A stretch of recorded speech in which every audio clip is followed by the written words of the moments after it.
No mitä Sinähän olet Hanna Mäkelä. Ja jos et muista, niin minä olen ohjaaja Asta Lyytikäinen ja käymme nyt läpi sinun voimaantumisen itsearvioinnin tulosta. Jos et muista, niin täytit siis sellaisen sähköisen kyselylomakkeen, jonka perusteella muodostui tämmöinen hämääkin seittiä muistuttava kuvio. Joo, ei kiinnosta. Aivan oikein, Helmi. Käymme siis läpi tarkemmin tätä sinun tulostasi. Ja tästä ihan selvästi ilmenee se, että sinun positiivisen minäkuvan osa-alue on heikko. No en mä tajua mitään tosta kuviosta enkä sanakaan siitä, mitä sä just sanoit. Hoho, ja mulla on oikeasti kohta kiire syömään. Ja sitä paitsi mun nimi on Hanna, senkin dorka.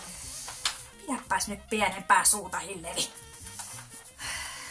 Kyllä minullakin on kiire lounastauolleni. Olenkin tässä miettinyt, että sinulle sopisi erittäin hyvin koulumme järjestämään stressinhallintakurssi. Olenkin ilmoittanut sinut sinne. Etkä. Ryhmä kokoontuu tiistaisin kello 14. Ja kun olet suorittanut koko opintokokonaisuuden, käymme läpi uudestaan sinun itsearviointisi. No ei todellakaan. Sitten onkin mielenkiintoista seurata, onko arviointisi kääntynyt nousuun vai laskenut entisestään. Todellakaan tiistain kello 14 missään terapiassa, et palataan. Kuulepas nyt, Hilda. Olen nähnyt kovasti vaivaa tämän suunnitelman eteen. Ja muistuttaisin vielä siitä, että meillä on Kelalle ilmoitusvelvollisuus, jos poissaoloa alkaa kertyä. Ja ilman opintotukea on hieman hankalaa elää. Minä luotan sinuun. Kiitos tästä keskustelusta. Joo, haista